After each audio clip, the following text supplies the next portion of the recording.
네, 커브 피팅입니다. 자, 이 커브 피팅이라는 것은 영어로 좀 써볼까요? 커브 피팅은 이제 CURV, 이제 피팅은 자, 피팅인데 그 커브라는 건 이제 그래프에서 이렇게 곡선, 자, 그래프상의 곡선을 얘기하는 것이고요. 이제 피팅이라는 것은 우리 저기 그옷 같은 거 사러 가거나 뭐 하면 이제 피팅 한다 그러잖아요. 몸에다 맞추는 거잖아요. 예, 그러니까 맞춤이라고 번역을 할까요? 이게 무슨 말이냐면 데이터가 있는데 이런 데이터가 있는데 이 데이터를 잘 나타내는 곡선이 어떤 거냐, 데이터를 잘 나타내는 곡선이 어떤 건지 내가 맞추겠다, 그걸 데이터를 잘 맞는 곡선에 맞추겠다, 이런 뜻입니다. 즉 그래서 커브 피팅이라는 것은 내가 아는 것은 데이터만 알고 있는데 이 데이터를 어떤 함수로, 즉 함수로 만든다는 것은 내가 그래프 곡선을 만들 수 있다는 거잖아요. 그래서 데이터를 함수로 만드는 거 보고 우리가 이제 커브 피팅이라고 얘기를 합니다. 자, 요건 이제 정말 그 많이 사용되는 그 시뮬레이션이나 아니면 공학이나 이런 데서 많이 사용되는 건데요. 자, 커브 피팅이라는 것은 주어진 XY 데이터를 이용해서 어떤 함수식을 구하는 게 커브 피팅입니다. 우리가 이제 뭐 회귀법이라는 말로도 부르기도 합니다. 자, 이걸 해주는 매트랩 명령어는 폴리핏이라는 명령어입니다. 폴리. 자, 폴리는 폴리노미알, 다항식. 내가 다항식 함수로 만들겠다는 뜻이겠죠. 그 다음 핏은 이제 피팅할 때 핏입니다. 자, 폴리핏이고요. 여기 주어진 데이터는 일단 x하고 y는 주어져야 되겠죠. 내가 알고 있는 x, y니까요. 자, 그리고 그걸 n차 다항식으로 피팅을 하겠다라는 뜻입니다. 자, n차 다항식이라는 게 무슨 뜻이냐면 내가 예를 들어서 뭐 이렇게 ax 플러스 b, 여기 x 하나만 있는 거잖아요. 이거 1차잖아요. 이건 1차거든요. 1차. 그래서 여기 a하고 b를 적당히 조정해서 내가 어떤 그 식으로 표현을 하겠다. 그럼 이건 1차예요. 2차 같은 경우는 ax 제곱 플러스 bx 플러스 c 이런 형태로 하겠다는 겁니다. 자, x가 제곱까지 있죠. 그래서 이것은 2차가 되는 거고, 이때 A, B, C는 아직은 몰라요. 아직은 모르는데 그 데이터에 맞춰서 내가 A, B, C를 구하겠다라는 겁니다. 자, 3차 같은 경우는 거기까지만 써볼게요. 3차는 AX 3승 플러스 B X 제곱 플러스 C X 더하기 D 이런 게 되면은 내가 이 A, B, C, D를 잘 구해서 이거 데이터를 나타내는 함수식으로 만들겠다. 그럼 이게 3차 다항식이거든요. 그럼 몇 차로 할지를 정해 주는 게, 자, 다시 그 함수 부분으로 돌아오겠습니다. 자, 폴리핏에서 x하고 y 타는 데이터, x하고 y는 데이터의 입력값이고 여기 n이 바로 내가 이 n차 다항식으로 하겠다는 겁니다. 차수가 커질수록 좀 더 이렇게 곡선이 많이 휘어지기 때문에 조금 더 정밀한 그런 값이 될 수가 있겠죠. 자, 말은 복잡한 것 같지만 정말 그 보면 간단한 얘기입니다. 자, 예제를 보시겠습니다. 다음과 같이 주어진 데이터를 표현할 수 있는 1차 다항식하고 4차 다항식을 구해라 라고 했습니다. 자, 봤더니 데이터가 이렇게 돼 있어요. 1, 19, 2, 54, 3, 174 이렇게 돼 있는데, 자, 이것들이 XY 데이터고요. 그리고 그걸 이제 1차와 4차로 하라고 했습니다. 자, 이 데이터를 가지고 어떻게 프로그램을 짰나 보겠습니다. 일단 이거 좌표로 주어졌는데 주어진 값을 잘 보면 이게 x고 거기 이게 y거든요. 즉 x하고 y가 지금 쌍으로 묶여져 있어요. 또 이게 또 이것도 x죠. 이게 y고. 근데 x를 잘 보니까 이게 이제 x는 x끼리 y는 y끼리 이제 모아서 이게 프로그램에 넣어줘야 되니까, 왜냐면 그 폴리핏이라는 게 형식이 여기는 x 벡터, y 벡터 이렇게 차수 이렇게 돼 있잖아요. 그러니까 x는 x끼리 y는 y끼리 해줘야 되거든요. 그래서 x를 잘 살펴봤더니 x는 1, 2, 3, 4, 5, 6, 7, 8 이렇게 그냥 1, 2, 3, 4, 5, 6, 7, 8이에요. 자, 그래서 프로그램에서 이렇게 했습니다. x를 1부터 8까지 그냥 벡터로 생성을 했어요. 자, 이건 항상 그런다는 게 아니라 이 문제에서는 이렇게 해도 된다는 겁니다. 자, 그리고 거기에 해당되는 y 값은 이제 이건 적어줘야죠. 문제에 적힌 대로 19, 54, 174 이렇게 순서대로 쭉 적어줬습니다. 자, 그리고 나서 P는 폴리핏하고 X, Y, 데이터 줬습니다. 그리고 1차식으로 하라고 했어요. 그랬더니 답이 요게 나왔습니다. 이게. 자, 이 말의 의미는 뭐냐? 이걸 가장 잘 근사하는 식은 210.2381x 빼기 344.32 어쩌고저쩌고 이렇게 된다는 거예요. 뭐 x 더하기 뭐 이거. 그럼 그것의 식이 뭐냐면 여기는 이 직선 그래프예요. 이 그래프를 그린 게 이겁니다. 자, 그리고 실제 데이터를 보겠습니다. 실제 데이터는 이렇게 점으로 찍힌 게 실제 데이터예요. 자, 근데 보세요. 실제 데이터하고 이 직선하고 약간 좀 어긋나 있죠. 네, 어긋나 있습니다. 왜 어긋나 있을까요? 네, 원래 주어진 데이터인데 이 데이터들은 잘 보니까 이렇게 좀 이걸 부드럽게 연결을 하면 뭐 이런 식으로 연결을 할 수 있을 거예요. 근데 1차로 내가 근사하라 그러면 1차는 직선이잖아요. 우리 다항식의 1차식이라는 직선이니까 직선 형태로 그냥 가장 제일 비슷한 식을 구한 게 바로 이겁니다. 그러니까 최선이죠. 1차로 했을 때는. 네.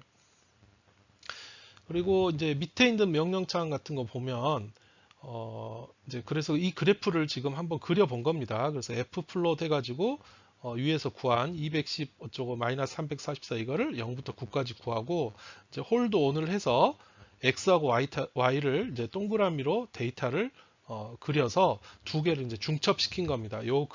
이 식이 바로 이걸 나타낸 거죠. 요거 잘 모르겠으면 다시 그 그래프 그리는 부분 가셔가지고 홀드온이랑 F 플로트 요거 그리고 뒤에 옵션 다시 한번 공부해 보시기 바랍니다. 자, 이런 식으로 우리가 데이터를 표현을 하는 게 바로 폴리핏이에요. 4차를 하고 싶으면은 여기다가 1 대신에 이제 4를 집어넣으면 되겠죠. 네. 그래서 구한 게 이제 4차입니다. 자, 순서대로 보면 1부터 8 Y하고 여기 P가 이제 여기 4를 집어넣었어요. 그랬더니 이번에는 이런 식이 나왔습니다. 자, 요거 1 여기 X제곱 X3승 X4승이 되겠죠? 네. 뭐 요건 식이 좀 복잡하니까 안 쓰겠습니다. 여기 이제 프로그램에서는 밑에 썼네요. 이런 식으로. 네. 자, 이렇게 그래프를 지금 이제 그려 봤더니 요게 나왔습니다. 주어진 데이터는 이 동그라미들이고요. 이 동그라미들을 가장 잘 연결할 수 있는 식을 이번에는 이건 4차식으로 구했더니 아까 직선이었는데 이번에는 이렇게 좀 부드러운 그 곡선이 만들어졌죠. 그래서 조금 더 아까보다는 조금 더 오차가 더 적어지는 좀 더 잘 근사하는 그런 식을 이렇게 구해낼 수가 있습니다. 차수가 높아지면 더 아마 비슷한 그런 식이 나오겠죠.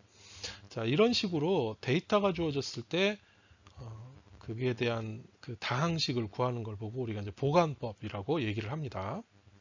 커브 피팅이요. 보관법이 아니라 보관법은 뒤에 나오는 거고 커브 피팅이라고 얘기를 합니다.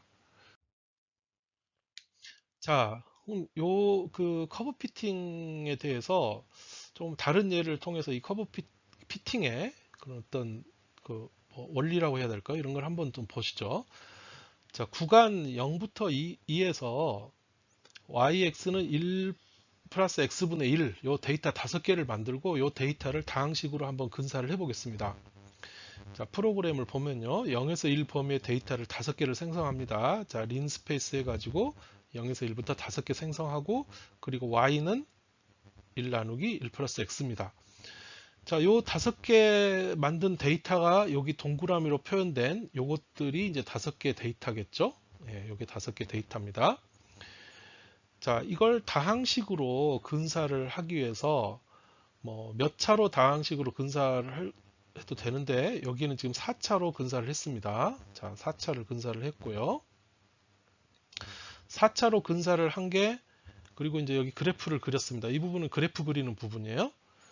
그래프를 그렸더니 요런 그래프가 됐습니다. 자, 일단 범위를 0에서 2까지 데이터를 생성하고 y식을 계산하고 폴리벨에서 폴리노미얼 밸류죠. 예, 그 아까 배웠던 그래서 F1이라는 이 폴리노미얼 값을 생성하고 플롯해서 다 그렸습니다. 이 부분은 5개 데이터, 5개 데이터고 X1, Y1은 지금 요건 방금 그 실제 요 Y1 이거죠. 네. 음, 실제 1 플러스 x식이고요. 그리고 요건 뭐냐면은 이제 근사식이죠. 근사식. 즉, 그 커브 피팅한 식이죠. F1 이렇게 그랬습니다. 자, 요거 잘 보면요. 요 동그라미 친 것은 실제 데이터예요. 그죠? 실제 데이터고, 파란색으로 된 부분이 그 폴리벨로 구한 식이에요. 폴리핏으로 구한 식이에요. 근사식. 4차 근사식이죠. 그리고 요 선은 이제 실제 식이에요. 예, 실제 식. 자, 요걸 이제 비교를 해보면 보세요. 데이터는 내가 5개를 이렇게 줬는데 이 5개의 데이터는 아주 잘 그 실제식과 근사식이 아주 똑같습니다. 그쵸? 요 구간에서 이 5개 데이터를 준 식에서는 실제식과 근사식이 똑같아요. 자, 그런데 그 데이터를 주지 않은 범위에 가서 보니까 어떻겠습니까? 요 부분 보세요. 실제와 근사식이 많이 차이가 나죠. 그래서 이 그 폴리핏이나 이런 걸로 우리가 그 근사를 했을 때는 내가 주어진 데이터 범위에서만 이게 유효하다는 거. 그 데이터 범위를 벗어나면 내가 주지 않은 것에 대해서는 오차가 많이 생길 수 있다는 것을 꼭 알고 계시기 바랍니다. 그래서 나는 데이터를 여기 5개밖에 없는데 이 부분 데이터밖에 없는데 이걸 가지고 내가 식을 만들었어요. 식을 만들어서 이쪽 데이터 안 줬네. 이쪽에서도 써먹어야지. 못 써먹는다는 얘기입니다. 네, 요거는 이제 잘 그 데이터 범위에서만 유효하다 알아두시고요. 자, 그리고 이것은 데이터가 이제 굉장히 많을 때, 근데 데이터들이 이렇게 아주 예쁘게만 있는 건 아니거든요. 굉장히 이렇게 조금 펼쳐져 있고 그 대신에 어떤 약간의 그 트렌드, 전체적인 그 진행하는 추이는 있으나 하나하나의 개별 값들을 봤을 때는 굉장히 막 이렇게 여기저기 막 펼쳐져 있는 이런 경우가 사실 굉장히 많습니다. 그래서 여기 잘 보시면 그렇지만 전체적인 트렌드는 이렇게 아래쪽 방향으로 아래쪽 하단 방향으로 데이터가 움직이고 있다라는 것을 알 수가 있죠. 그래서 우리가 커브 피팅을 하게 되면 그런 트렌드를 좀 더 확실하게 알 수가 있습니다. 자, 이 그래프를 어떻게 만들었나 보면요. x는 1부터 50까지 생성을 하고 y는 마이너스 0.3x를 하고 거기에 이런 랜덤 값 그러니까 그 랜덤 값을 발생을 시켰습니다. 랜덤 값을 발생시켜서 더하기를 해줬어요. 그리고 그 데이터를 폴리핏을 해서 1차식으로 근사를 하고 p라는 값에 넣습니다. 자, 그리고 이 p라는 값을 폴리벨을 해서 f라는 곳에 넣어가지고 한번 그려봤어요. xy 데이터를 그리고 x하고 f 그 근사한 식을 그려봤더니 여기서 보듯이 실제 데이터는 이렇게 막 분산이 돼 있지만 여기 직선 보세요. 이 직선을 보면 이 데이터가 진행되고 있는 어떤 트렌드를 직선으로 나타낼 수가 있습니다. 그래서 이렇게 커브 피팅을 하게 되면 이런 잡음이라든가 노이즈 이런 것들의 영향을 좀 벗어나서 전반적인 그런 진행 추이를 알 수 있는 또 그런 점도 그러기 위해서도 이런 커브 피팅을 하는 목적이 또 한 가지가 있습니다. 자, 이것도 여러분들이 한번 집어넣어서 꼭 실습할 때 해보시기 바랍니다. 네, 보관법입니다. 자, 보관법이라는 것은요, 영어로는 interpolation이라고 얘기합니다. interpolation이라고 하는데 이 의미는요, XY 데이터가 주어졌을 때 주어진 XY 데이터를 이용해서 중간에 없는 값에 대한 Y 값을 구하는 겁니다. 자, 요거 그래프로 생각해 보면 되게 간단한데요.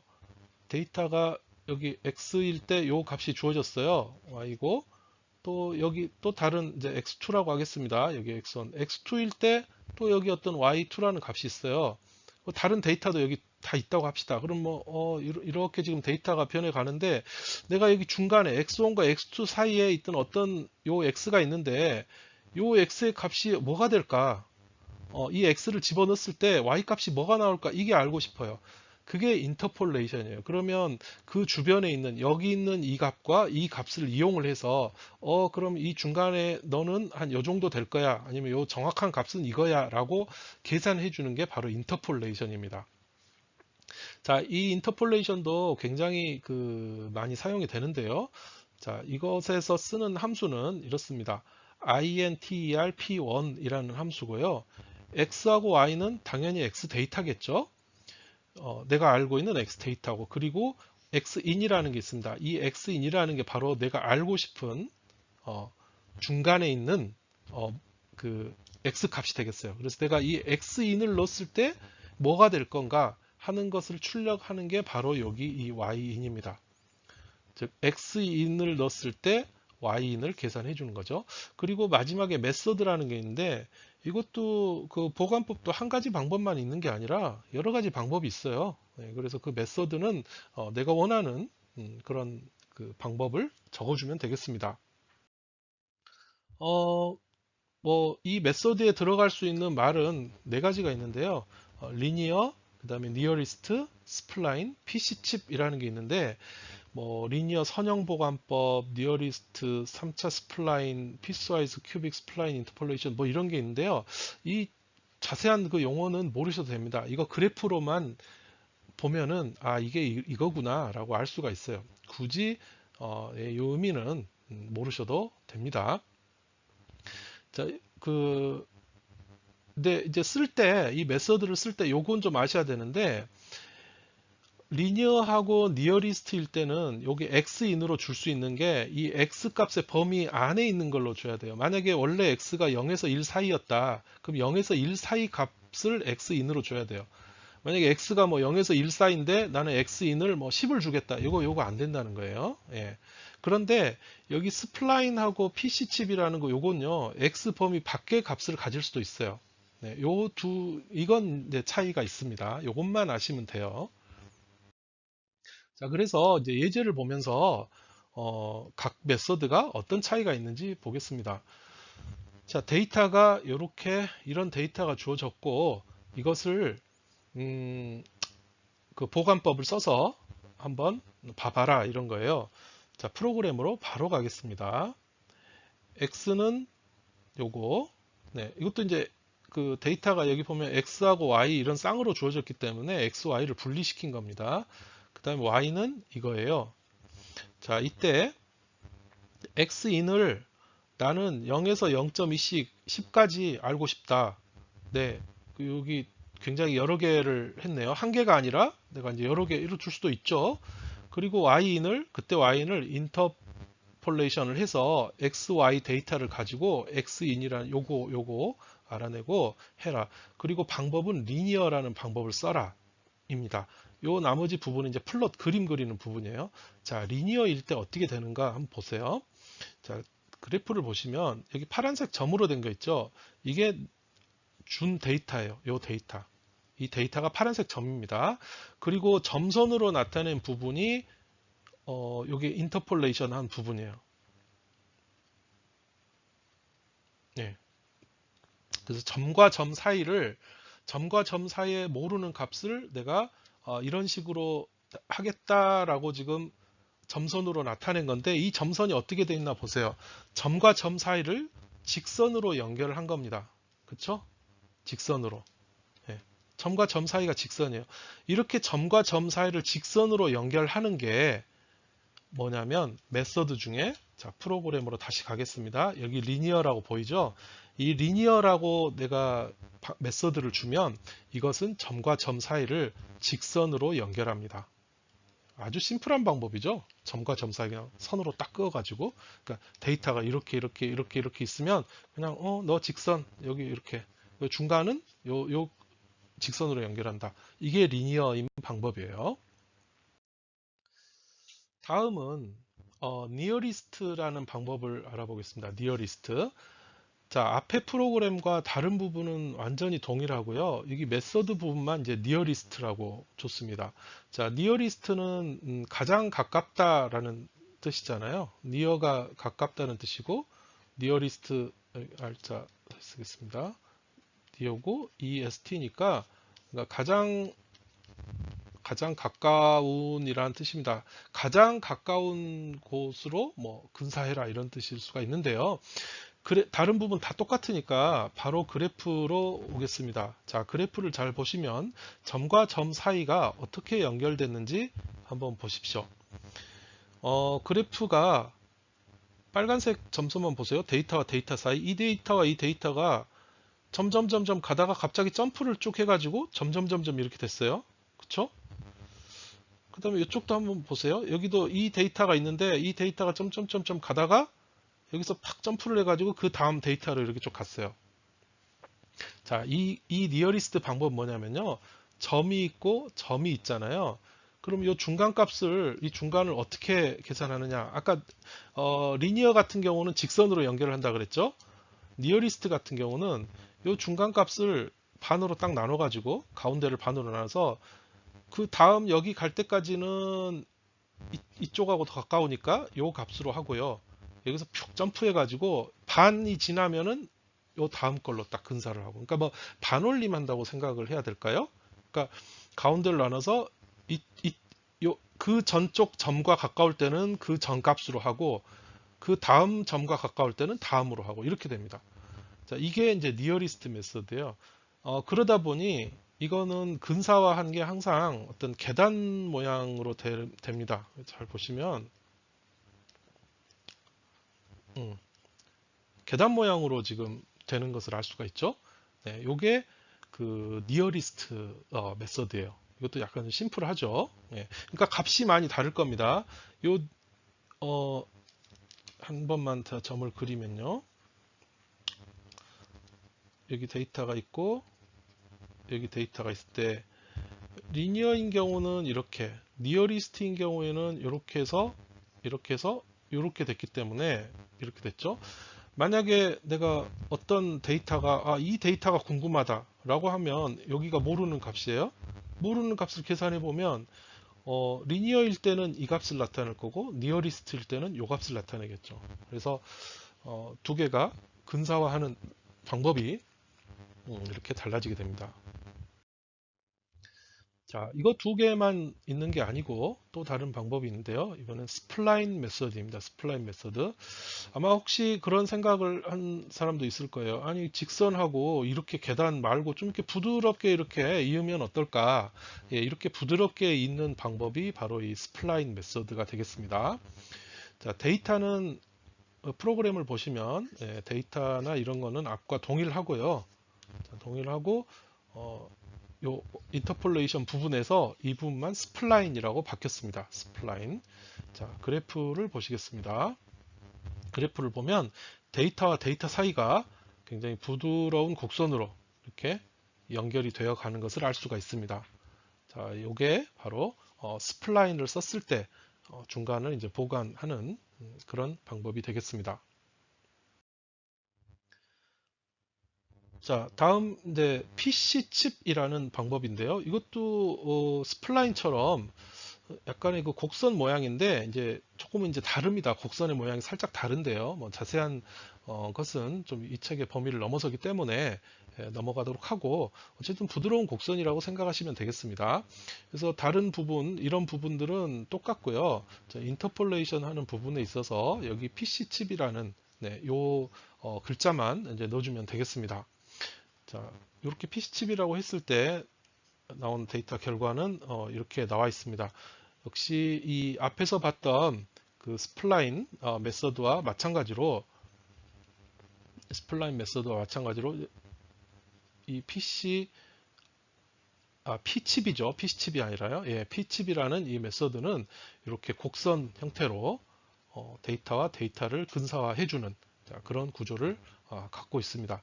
그래서 지금까지 이렇게 네 가지 방법을 설명을 드렸는데요. 그러니까 interp1이라는 요 함수 자체는 똑같고 xy, xin 똑같고 이 마지막 메소드 부분만 다른 것을 써줌으로써 이렇게 근사와 중간 부분, 요 중간 부분이 점이 달라지기 때문에 이걸 할 때는 이제 내가 원하는 게 어떤 그 모양을 원하는지 그걸 먼저 생각을 하고 꼭 이제 사용을 하셔야 되겠습니다. 그냥 아무거나 이렇게 쓰면 안 되고요. 내 목적에 맞는 그런 것을 그 네 가지 방법 중에 선택을 하셔야 되고요. 자, 그리고 이렇게 곡선 형태로 근사화하는 스플라인과 P칩 같은 경우는 지금 데이터가 0에서 10까지 주어졌는데요. X를 내가 모르는 X인을 0에서 10 이내로만 주는 게 아니라 이 바깥에 있는 뭐 여기 이 예라면 이 음수라든가 이쪽 10을 넘어가는 이런 값도 내가 X인으로 줄 수가 있다. 그런데 아까 앞에 있었던 리니어라든가 또 계단 모양으로 나오는 그 리어리스트 같은 경우는 이 바깥쪽은 줄 수 없다. 이것도 잘 기억을 해 두시기 바랍니다. 네, 그럼 책에 나와 있는 공학 예제 풀어보도록 하겠습니다. 자, 먼저 그 첫 번째 자유낙하 운동에 의한 중력 가속도 구하기라는 그 공학 예제가 있는데 이것은 책에 나와 있는 내용대로 하실 필요가 없습니다. 약간 좀 더 간단하게 약간 변형을 할 텐데요. 제가 설명드리는 내용대로 하시면 될 것 같습니다.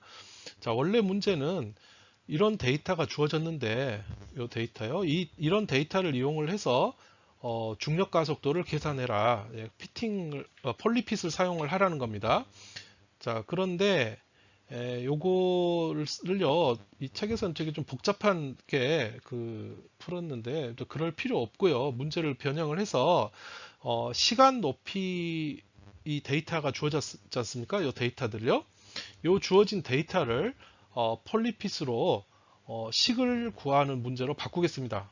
폴리핏으로 식을 구하는데, 이때 1차, 2차, 3차, 4차를 다르게 해서, 1차와 2차, 3차, 4차로 했을 때 식이 어떻게 달라지는지, 그 데이터가 어떻게 잘 근사하는지. 그래서 결국 이렇게 이런 그래프를 그리면 되겠죠. 3, 4, 5 이렇게 해가지고 여기가 높이가 될 거고 여기는 시간이 될 거고요. 시간이 1일 때 얼마, 2일 때 얼마, 3일 때 얼마, 4일 때 얼마, 5일 때 얼마 이렇게 데이터가 나오겠죠. 그럼 이 데이터를 요 5개의 데이터가 있는데요. 이 데이터를 가지고 폴리핏을 해봐라. 예, 그런 문제로 바꾸겠습니다. 예, 나머지는 무시하시기 바랍니다. 좀 쓸데없이 복잡한 문제 같아요. 네, 여기 책에 나와 있는 이런 풀이 이거 그냥 안 보셔도 됩니다. 아, 보시고 싶은 분은 보세요. 이게 문제 자체가 뭐 나쁜 건 아닌데 굳이 뭐 이렇게 복잡한 걸 할 필요 없다고 생각해서 안 하는 거니까 뭐 시간 많이 남거나 공부해 보겠다 한 사람 봐도 되는데 안 봐도 상관없습니다. 자, 여기도 넘어가겠습니다. 자, 요거는 이제 제대로 풀면 되겠습니다. 자, 이번에는요. 어떤 소형 엔진을 단 모형 비행기를 날렸는데 속도를 변화시켜 비행을 했습니다. 자, 모형 비행기의 시간에 따른 속도의 측정 값은 다음과 같습니다. 자, 이게 시간이에요. 이게 시간이고 이게 속도입니다. 자, 자, 이 데이터가 있는데 이걸 이제 시간 속도인데 우리가 x, y라고 생각하면 되겠죠. 자, 보관법을 이용해서 시간 구간 0에서 130 사이의 시간에 대해 속도를 계산해서 그래프를 그려라. 이를 위해서 함수, 그 인터폴레이션 해주는 함수를 사용한다. 자, 선형 리니어, 니어리스트, 메소드가 이렇게 4개죠. 요 4개를 가지고 보관법을 해가지고 그래프를 그려라입니다.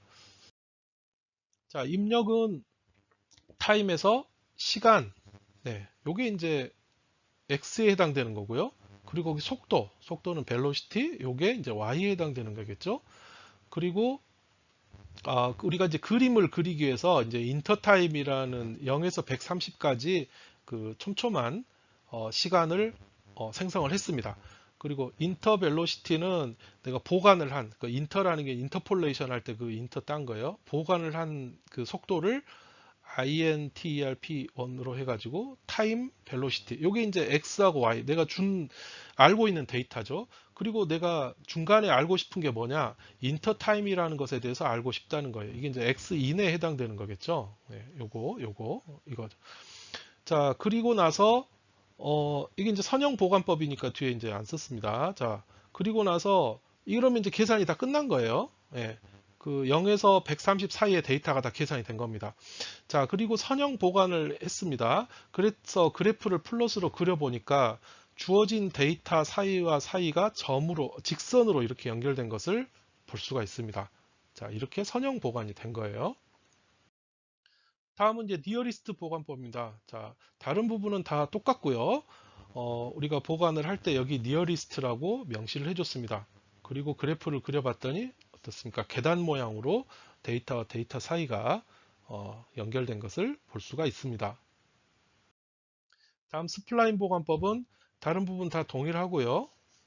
여기에 스플라인이라고만 써줬더니 이렇게 곡선 모양으로 네, 데이터가 보관이 된 것을 알 수가 있습니다. 다음은 P칩 보관법이고요. 여기 P칩이라고 썼고 네, 이렇게 조금 더 곡선이지만 스플라인과는 약간 좀 더 다른 네, 그런 형태로 보관이 된 것을 볼 수가 있습니다. 자, 이런 식으로 문제를 풀어보면 되겠습니다. 함수 자체 쓰는 것도 쓰는 거지만 이 의미를 알면서 하면은 더 좋겠죠.